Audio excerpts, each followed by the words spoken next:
Universal club Kota की तरफ से आयोजित विशेष बौद्धिक संगोष्ठी, इसमें उपस्थित हमारे अतिथि और हमारे सहयोगी और यहाँ उपस्थित सभी हमारे दादा दीदी, हमारे भाई बहनें और आगंतुक अतिथि सभी को मेरे तरफ से हार्दिक अभिनंदन, नमस्कार। और आज की जो शुभ संध्या में आप लोगों की महत्वपूर्ण उपस्थिति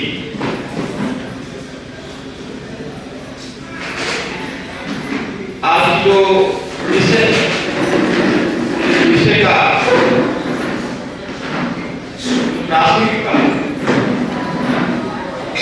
प्रतिपादित करती है। हम लोगों की भारतीय आध्यात्मिक परंपरा में भगवत गीता का जो महत्व है वो सभी स्वीकार करते हैं, खाली भारतवर्ष में नहीं सारे विश्व में, क्योंकि वो जीवन के लिए, मानव जीवन के लिए एक मार्गदर्शिका है, जिसमें कहा जाता है यदा जाति धर्मस्य काले भवति भारत अभ्युत्थान धर्मस्य तदा मनुष्याणां परित्राणाय साधनां विनाशाय दुष्कृतां धर्म संस्थापनार्थाय संभवामि युगे। मानव समाज में जब आध्यात्मिक पथ पे चलने वाले व्यक्तियों की दुर्दशा बढ़ जाती है और जो अनैतिक व्यक्ति हैं उनके प्रभाव, उनके प्रकोप बढ़ जाती है और जो समाज की जो गति उसमें व्याघात होती है, प्रगति नहीं होकर के अधोगति हो जाती है, उस समय में एक महान युग पुरुष का आगमन होता है, जिन्होंने समाज की हर तरफ, हर पहलू को एक नए आयाम देते हैं, एक नई दिशा देते हैं। तो परम पुरुष का ये सृष्टि है, ये सृष्टि में नारी और पुरुष ये दोनों परम पुरुष की विशेष सृष्टि है। और श्री प्रभाचंद सरकार जो कि रेनेसां यूनिवर्सल मूवमेंट की संस्थापक थे और उसके अध्यक्ष थे, उनका कहना है नारी और पुरुष ये दोनों परम पुरुष की प्रिय संतान है, दोनों ही प्रिय संतान है। जैसे पिता के लिए उनके पुत्र और कन्या दोनों समान होते हैं, समान प्रेम का, समान स्नेह का अधिकारी होते हैं, ठीक उसी तरह परम पुरुष सृष्टि में नारी और पुरुष ये दोनों समान प्रेम, समान स्नेह और समान अधिकारी का भागीदार है। लेकिन जो समाज में हर समय, हर युग में कुछ लोग होते हैं जो कि अपने व्यक्ति स्वार्थ के लिए, अपनी क्षुद्र दलगत या व्यक्तिगत स्वार्थ के लिए उन्होंने बृहद समाज का बहुत बड़ा क्षति कर दिया है और विफल की फिलॉसफी, भूत दर्शन प्रयोग करते हैं, जाति के नाम से या स्त्री पुरुष के भेद के नाम से, मजहब के नाम से इत्यादि। और उनका उद्देश्य क्या होता है? कि उद्देश्य होता है अपना क्षुद्र व्यक्तिगत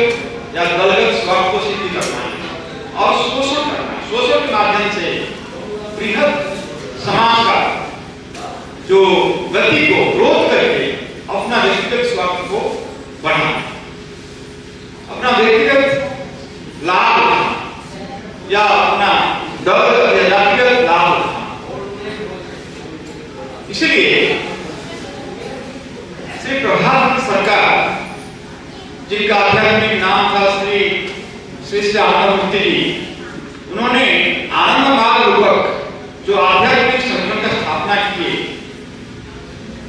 उनका मूल उद्देश्य था कि मानव जीवन का एक पूर्णांग आदर्श है। जो मनुष्य है एक आदर्श जीव है। मनुष्य सिर्फ खा पी करके जीना नहीं चाहता है और सिर्फ जीने के लिए धरती पर नहीं आता है। उसका जीवन का एक महत्व लक्ष्य होता है। उस लक्ष्य को प्राप्ति करने के लिए मनुष्य धरती पर आता है। और वो लक्ष्य क्या है? ना वो लक्ष्य है आत्ममोक्षम मोक्षार्थम जगत, अर्थात अपना जीवन का सर्वात्मक कल्याण करने के साथ साथ जगत का भी सर्वात्मक कल्याण करना है। अपना कल्याण के साथ में जगत का कल्याण करना है। इसी के लिए उन्होंने आनंद मार्ग जो आध्यात्मिक जो इनके आंदोलन है उसका स्थापना की और साथ साथ में उन्होंने समाज में जो बुद्धिजीवी लोग हैं जो कि समाज के लिए सोचते हैं, क्योंकि समाज को नई दिशा देते हैं, जो लोग की जिनको हम कहते हैं कि नीतिवादी, उनके लिए जो बुद्धिजीवी हैं, जो नीतिवादी लोग हैं, उनको उनका बुद्धि का मुक्ति के लिए, उनका बुद्धि सत्पथ में चले, उनका बुद्धि मानवता के कल्याण के लिए उद्दिष्ट हो, उनके द्वारा समाज की बृहद कल्याण साधित हो, इसलिए उन्होंने रेनेसां यूनिवर्सल संगठन की स्थापना की 1958 में। आनंद मार्ग की स्थापना हुआ 1955। तो उनका उद्देश्य था कि समाज जो है ना, कहा गया है जद्ददात रतिश्चस्त सत्य रत्ना सदत प्रमाण पूर्ते लोकसार वर्तन्ते, अर्थात जो समाज में जो ज्ञानी बुद्धिजीवी लोग होते हैं, जिनको समाज सम्मान देता है, वो जो बोलते हैं, वो जिस राह पर चलते हैं, बाकी लोग उनको फॉलो करते हैं, उनको अनुसरण करते हैं।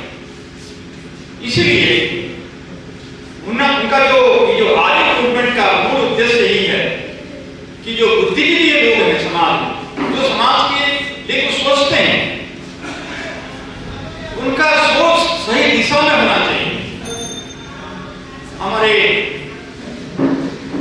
वेद में कहा जाता है, ईश्वर की प्रार्थना किया जाता है, सर्व बुद्धिया शुभ्या संतुर, कि हे ईश्वर तुम हमारे बुद्धि को सुपथ में ले चलो, ताकि मेरा बुद्धि से दूसरों का कोई हानि नहीं, किसी का कष्ट नहीं। और हमारे गायत्री जो छंद है आप जानते हैं, उसमें भी कहा गया है वह भूर्भुवः स्वः तत्सवितुर्वरेण्यं भर्गो देवस्य धीमहि धियो यो न प्रचोदयात्, अर्थात हे प्रभु तुम मेरे बुद्धि को सुख का साथ संवेदन करो। क्योंकि समाज में, मानव समाज में जितना भी नुकसान हुआ है, जितना भी मनुष्य का अहित हुआ है, उसका मुख्य कारण यही है कि मनुष्य का जो बुद्धि है, उसका बुद्धि का अपप्रयोग, बुद्धि का दुरुपयोग, यही है समाज का जो दुख, समाज में जितना भी बुराइयां हैं, उसका मुख्य कारण है। क्योंकि परम पुरुष ने मनुष्य को बुद्धि दी है, उस बुद्धि को अगर हम सुख का साथ में संशोधन करेंगे, सुख पथ में ले जाएंगे, तो वो सबका कल्याण कर सकता है। अगर मनुष्य अपना बुद्धि को दूसरों को हित में लगाएगा, तो वो समाज के लिए बहुत बड़ा घातक बन सकता है। इसीलिए आनंदमूर्ति जी का, श्री प्रभात सरकार का जो आयु मूवमेंट है, उसका मूल उद्देश्य यही है, जो समाज में बुद्धिजीवी हैं, उनका बुद्धि सुख पथ में चले, उनका बुद्धि के द्वारा समाज का कल्याण हो। और कल्याण कौन कर सकते हैं? ना जिनके अंदर में आध्यात्मिक शक्ति हो, जिनका अंदर में आध्यात्मिक भाव होगा, आत्म चेतना की जागरण होगा, वो सबकी कल्याण कर सकते हैं। अन्यथा स्वार्थ आ ही जाता है, संकीर्णता आ ही जाता है। आज समाज में जो नारी का जो स्थिति है, वर्तमान समाज में आपके लिए, आपके सामने सब कुछ स्पष्ट है कि हम किस तरह का समाज में जी रहे हैं। समाज में, वर्तमान समाज में नारी का स्थान क्या है, उनका मर्यादा क्या है, और इस स्थिति से समाज को सुधारने के लिए आनंद मूर्ति जी ने जो कुछ मूल बात बोले हैं, उनका कहना है कि समाज अगर उसको एक पक्षी पे माना जाए, समाज एक मानव समाज का पक्षी है, तो उसका दो पंख होते हैं, एक होता है स्त्री, एक होता है पुरुष, नारी और पुरुष। अगर एक पक्षी का एक पंख कट जाए या दिमाग हो जाए या दुर्बल हो जाए तो पक्षी उड़ नहीं सकती। ठीक इस तरह का मानव समाज का जो गति है, वो गति कैसे त्वरित होगा, वो कैसे सुख हो जाएगा जब दोनों स्त्री पुरुष, नारी पुरुष दोनों का सही विकास हो, उनका जागतिक विकास, शारीरिक सुस्थता, मानसिक शांति और आध्यात्मिक प्रगति हो, तब जाकर के वो समाज जो है एक संतुलित रूप से वो प्रगति कर सकती है। नहीं तो जैसे गाड़ी का एक पहिया चले और दूसरा पहिया नहीं चले तो गाड़ी का क्या स्थिति होगी। ठीक उसी तरह समाज में, समाज का एक अंग मैं कह सकता हूं कि 50% लोग का जो मानव समाज का आधा कौन है, आधा नारी है और आधा पुरुष है। अगर उनका सही कल्याण नहीं होगा, सही प्रगति नहीं होगा, तब मानवता का भी कल्याण नहीं हो पाएगा। जब एक संतान जन्म लेता है, वो पहले किसको देखता है? अपने मां को देखता है। किस रूप में? अपना बहन रूप में नहीं, या अपने और किसी रूप में नहीं, वो देखता है अपने मां के रूप में। और आनंद से कहना है कि मानव समाज का जो जननी है वो नारी है, और जननी होने के नाते, मां होने के नाते उनका उचित सम्मान, उनका उचित आदर करना, यह हम लोगों का सबका मौलिक कर्तव्य है, मौलिक कर्तव्य है। बाबा नारी को भिक्षा नहीं मानना, नारी को ये उनका अधिकार है कि वो जननी है, मानवता का जननी नारी है। लेकिन दुर्भाग्य यही है, एक समय था हमारा वेद के समय में, जो कि बहुत विदुषी नारी का जो उनका अवदान है मानवता की आध्यात्मिक प्रगति में समाज के लिए, जैसे गार्गी है, मदालसा है, कात्यायनी है, उनका नाम याद किया जाता है, विदुषी नारी। और ठीक उस तरह का बहुत बड़े ऋषि थे, वशिष्ठ थे, विश्वामित्र थे, इत्यादि थे। सबका उचित उन्हें समाज के लिए उस समय में जो जरूरत था वो दिए हैं। और वर्तमान में भी समाज में जो महिलाएं हैं, उनके अंदर जो प्रतिभा का कोई कमी नहीं है। स्त्री पुरुष में भेद कहां है? भेद है केवल शरीरगत भेद, कुछ मानसिकता में थोड़ा भेद है, लेकिन आध्यात्मिक क्षेत्र में, उनका सामर्थ्य में कोई भेद नहीं। इसलिए आनंद मूर्ति जी ने महिलाओं के लिए जो सम्मान दिए हैं, वो अपने पुस्तक नारी मर्यादा में उसको प्रकाशित किए। एक पुस्तक बाबा की नारी मर्यादा, उस पुस्तक में बाबा ने सब कुछ वर्णन किए हैं कि महिलाओं की भूमिका क्या रहा समाज की प्रगति में, वैदिक काल में क्या रहा, उसके बाद में क्या रहा, मिडिवल एज में क्या रहा, वर्तमान में क्या है। तो आनंद मूर्ति जी एक आध्यात्मिक गुरु होने के साथ साथ वो समाज के लिए समाज चिंतक थे, समाज संस्कारक थे और समाज के लिए मार्गदर्शक थे। और जब तक एक परिवार सुंदर नहीं बनेगा, परिवार में बच्चों को अच्छे ठीक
लेकिन बच्चों को अच्छे संस्कार नहीं दे पाते।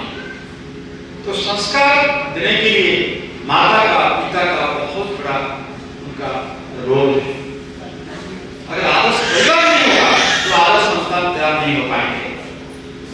इसलिए आनंद मूर्ति जी जो विवाह व्यवस्था प्रदान किए, उस विवाह व्यवस्था में जिसको हम आदर्श विवाह कहते हैं, उसमें भी जब विवाह होता है उसमें भी इस तरह का जो जात का या डावरी का कोई रोल नहीं रहता। बिना जात का और बिना डावरी का आनंद का विवाह होती है। और उसमें किस लिए कि समाज में जो बुराइयां हैं उसको हटाने के लिए, एक आदर्श समाज बनाने के लिए। और विवाह के समय में जो विवाह होती है उसमें वर की तरफ से एक सन्यासी होते हैं और कन्या की तरफ से एक सन्यासी होती है। आज तक एक ऐसे व्यवस्था किसने नहीं किया। बहुत बड़े बड़े धर्म को आए हैं समाज में, लेकिन आज तक आध्यात्मिक अधिकार किसी ने महिलाओं को नहीं दिया। कहीं पर नहीं है, किसी रिलीजन में नहीं। महिलाओं को हमेशा द्वितीय श्रेणी का दर्जा दिया गया है। लेकिन आनंद मूर्ति जी दोनों को समान अधिकार दिए। 3 अधिकार दिए, उनकी सामाजिक अधिकार, उनके आर्थिक अधिकार और उनके आध्यात्मिक अधिकार। इसलिए महिलाएं भी सारे जितना भी विवाह हो, नामकरण हो, जितना भी सामाजिक प्रक्रिया अनुष्ठान होती है उसमें वो भी आचार्य है। ये कहीं नहीं हुआ, एक रिवॉल्यूशन है। आनंद मूर्ति जी का ये एक विप्लव है। आज तक महिलाओं को आध्यात्मिक अधिकार किसने नहीं दिया। ये भी यहां तक भी कहा गया है हम लोगों का कुछ धर्म ग्रंथों में कि महिलाओं की मुक्ति नहीं हो सकती है, उनको फिर पुरुष में आना पड़ेगा, फिर जाकर मुक्ति हो। तो आनंद मूर्ति जी इसको लेकर के काफी बात बोले कि स्त्री और पुरुष, महिला और पुरुष दोनों परम पुरुष का दृष्टि है। इसलिए कोई छोटा नहीं है, कोई बड़ा नहीं है। आध्यात्मिक अधिकार दोनों का समान है, आध्यात्मिक प्रगति दोनों कर सकती है, उसमें कोई कमी नहीं है। उन्होंने सिर्फ इसको सिद्धांत रूप में नहीं बोला है, व्यवहार रूप में उसको उन्होंने करके दिखाया। आनंद मार्ग का जो संगठन है, जब आप देखेंगे इसका जो संगठन का ढांचा है, इस ढांचा में भी उन्होंने दोनों को समान अधिकार दिया। आध्यात्मिक अधिकार, सामाजिक अधिकार, आर्थिक अधिकार दोनों को समान दिया। तो मैं इस बात को कह रहा था, विवाह के समय में जहां से परिवार सृष्टि होती है, विवाह से अभी जो विवाह होता है, हम लोग का जो परंपरा विवाह होता है, उसमें जो उसका जो 7 तत्वों को जो वैदिक विवाह होती है उसमें स्त्री और पुरुष का कोई विशेष जो वर और कन्या का विशेष कोई रोल नहीं होती है। जो पंडित होते हैं वो मंत्र पाठ करते हैं, दोनों से एक खिलौना के रूप में सब कुछ काम करते हैं, सब कुछ फॉलो करना पड़ता है। लेकिन आनंद मूर्ति जी का जो विवाह व्यवस्था है उसमें उन्होंने एक ऐसे जो प्रावधान रखा है, जो वर है वो कन्या का, पत्नी का, उनकी जो पत्नी है, होने वाले हैं, उनका जो भौतिक आवश्यकताएं, उनका शरीर रक्षा, भोजन व्यवस्था, आवास का सारा व्यवस्था, उनका मानसिक शांति और आध्यात्मिक प्रगति का शपथ लेते हैं ईश्वर के नाम पर। और जो पत्नी है, जो कन्या है, वो भी वर का, उनका पारिवारिक विवाह, पारिवारिक दायित्व लेना, उनका भी मानसिक शांति और आध्यात्मिक प्रगति का दायित्व लेते हैं। ऐसे आदर्श विवाह समाज में अभी तक नहीं हुआ है, जहां पर कि वर और कन्या दोनों एक दूसरे का शारीरिक, मानसिक, आध्यात्मिक तीनों कल्याण के लिए दायित्व लेते हैं। तो इस विवाह से एक आदर्श परिवार का शुरुआत होता है। एक आदर्श परिवार का शुरू होता है विवाह से, जहां विवाह में पवित्रता रहेगी।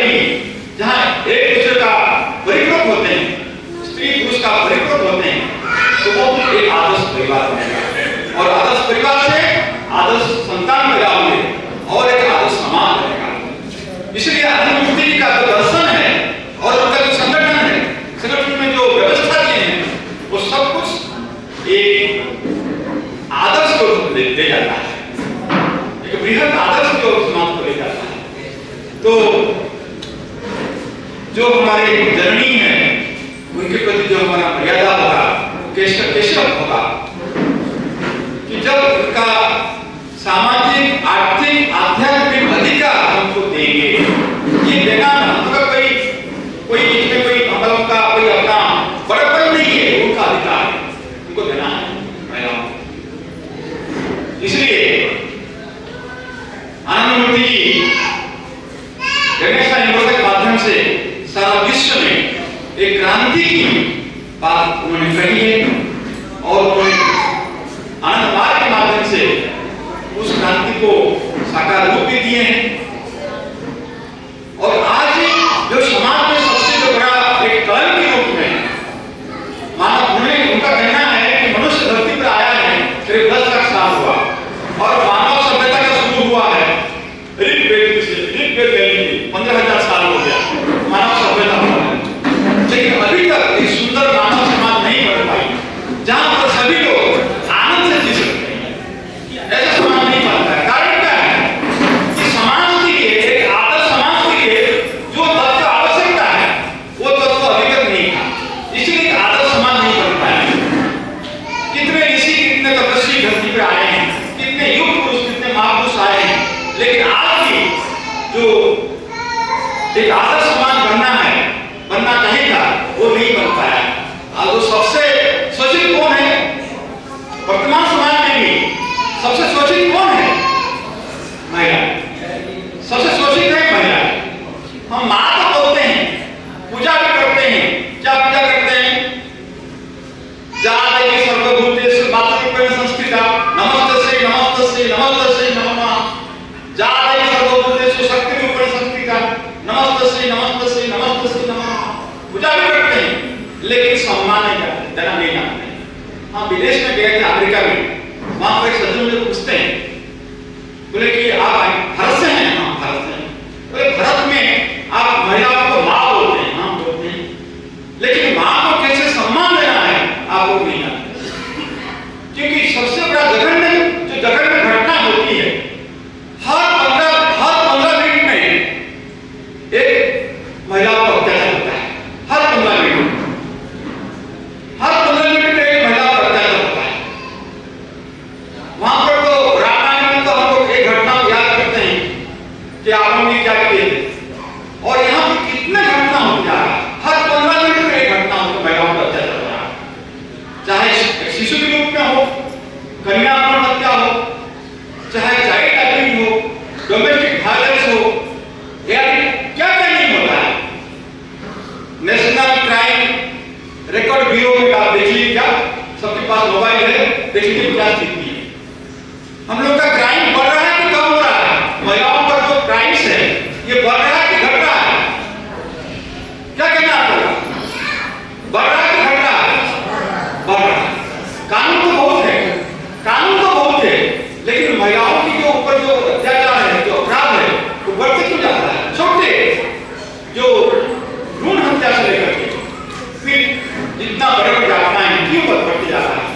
क्योंकि मनुष्य के अंदर में जो चेतना आना चाहिए था, वो चेतना कानून से नहीं आएगा। वो चेतना आएगा सामाजिक, आध्यात्मिक परिवर्तन से, उनका मानसिक परिवर्तन से, बौद्धिक परिवर्तन से। वो परिवर्तन नहीं हुआ है। इंटेलेक्चुअलिटी में लोग काफी आगे बढ़े हैं, बौद्धिक क्षेत्र में लोग काफी आगे बढ़ा है। प्रोफेसर की संख्या कम है क्या? डॉक्टरों की संख्या कम है या इंजीनियर की संख्या कम है? किसी में कमी नहीं है। लाखों बच्चे हर साल निकलते हैं, डॉक्टर, इंजीनियर हो रहे हैं, लेकिन क्राइम्स बढ़ जाते हैं। कारण क्या है? मनुष्य का बौद्धिक विकास तो हुआ लेकिन आत्मिक विकास नहीं हुआ। माइंड का डेवलप हुआ है लेकिन हार्ट का डेवलपमेंट नहीं। हार्ट सूख गया। इसलिए उस हार्ट का विकास हो, मनुष्य का बुद्धि का साथ, उनका हृदय का विकास हो, इसलिए उनको आध्यात्मिक साधना हो। आध्यात्मिक साधना का बिना मनुष्य का बौद्धिक क्षेत्र में विकास हो सकता है, लेकिन हृदय में विकास नहीं होगा। इसलिए वो अपने माँ को सम्मान नहीं दे पाता है, अपने जो बहन को सम्मान नहीं दे पाएगा, अपने बच्चों को सम्मान नहीं दे पाएगा, किसको देगा? इसलिए ये जो डिसाइडर है मनुष्य समाज के लिए, तो ये दिशा को रोकने के लिए आनंद मुक्ति का ये मूवमेंट है। आज का जो विषय है आवेगिक ओपिनियन, नारी का मर्यादा, क्या नारी का मर्यादा रक्षा करना ये सबका कानून से सिद्ध होगा कि हमारा अंतर से सिद्ध होगा? ये क्या कानून से सिद्ध हो पाएगा? कानून तो बहुत कानून है, लेकिन हम फेल हो, क्राइम बढ़ जाती है। दिल्ली में घटना हुआ, सारा इंडिया को हिला दिया, और कलकत्ता में घटना हुआ है रिसेंटली, आपको सुने हो? कलकत्ता में एक मेडिकल कॉलेज की जो एक पीजी स्टूडेंट थी, उनका साथ में क्या हुआ आप साथ सुने होंगे। सारा बंगाल, सारा इंडिया में फिर वो निर्भय था या अभय हो गया। अच्छा, कितना निर्भय कितना अभय हो जा रहा है, एंडलेस। तो इसीलिए इस स्थिति को सुधारने के लिए एक बहुत बड़ा परिवर्तन चाहिए। वो परिवर्तन सिर्फ कानून से नहीं होगा, चाहिए मनुष्य के आत्मिक परिवर्तन, उनके चारित्रिक परिवर्तन, नैतिक परिवर्तन, भावनात्मक परिवर्तन। इसलिए बोला प्रेम से नहीं, हार्ट से। प्रेम सोचता है, और ये जो भाव है कि ये मेरा परिवार है, ये मेरा माँ है, ये भी मेरा बहन है, ये भी हमारे जो भी संपर्क मान लीजिए, तो ये भी हमारा अपना ही है। अगर ये अपना तो खावा जाएगा तो मनुष्य जो है इस घृणित कर्म करने के लिए हजार बार सकते। इसीलिए महिलाओं की जो जागृति है, महिलाओं की जो विकास है, उनका जो मर्यादा है, इसको रक्षा करना हम सभी का परम कर्तव्य है, दायित्व है। और इस दायित्व का शुरुआत होगा हमारा परिवार से। पहले हम बच्चों को शिक्षा देंगे, बच्चों को संस्कार देंगे कि तुम्हारा भी बहन है, हो सकता है तुम्हारा भी अपना माँ हो सकती है, तुम्हारा भी अपना और भी संपर्क हो सकते हैं महिलाएं। इसलिए तो सबको अपने से आत्मगत सबको देखना है, ये संस्कार देना है बच्चों को छोटे से, ताकि वो बड़े होकर के किसी भी महिलाओं को गलत नजर से नहीं देखेगा, गलत भाव से नहीं देखेगा। तो ये संस्कार उनको परिवार से मिलना चाहिए। अगर परिवार संस्कृत होगा तो बच्चे हमारा संस्कार निकले अच्छे निकलेंगे, तो समाज में अच्छा बन जाएगा। इसीलिए विवाह से परिवार बनेगा और परिवार से समाज बनेगा। इसलिए विवाह सुधारना है, विवाह सुधरेगा तो परिवार सुधरेगा, और परिवार सुधरेगा तो समाज सुधरेगा। ये अवश्य होना है। इसलिए जो भी आध्यात्मिक पथ पर हैं, ये सबके लिए श्री प्रभात सरकार का ये बहुत बड़ा आह्वान है, ये बहुत बड़ा उद्घोष है कि हम लोगों का समय आ चुका है, बहुत हम लोग खो चुके हैं और होना नहीं है। क्यों ना, जो आने वाले जो समय है, आनंद कहते हैं कि मनुष्य का जो भौतिक आवश्यकता वो कम हो जाएगी और मानसिक आवश्यकता बढ़ेगा। मनुष्य अधिक बुद्धिमान होगा, विचक्षण होगा। आज तो देखिए छोटे बच्चे कितना इंटेलिजेंट होते हैं आजकल के बच्चे, और समय वो जल्दी आने वाला है। जो फिजिकल चेंज टू साइकिल, एकदम साइकिल चेंज टू स्पिरिचुअलिटी, अर्थात मनुष्य का जो भौतिक चाहिए है वो कम होगा, मानसिक चाहिए बढ़ेगा, और मानसिक चाहिए से और ज्यादा बढ़ जाएगा आध्यात्मिक चाहिए, अर्थात मनुष्य अधिक आध्यात्मिक होगा, अवश्य होगा। ये समय का जो फेज है वो फेज जरूर होगा, और हम सब लोगों का कर्तव्य है कि हम अपने परिवार में बच्चों को पहले संस्कार दें, ताकि हमारे बच्चों कभी इस तरह का जो भाव उनके मन में नहीं आए, कोई नेगेटिव भावना उनके मन में नहीं आए, और सभी को, माता को, बहनों को, सबको अपना बहन अपना माता माने।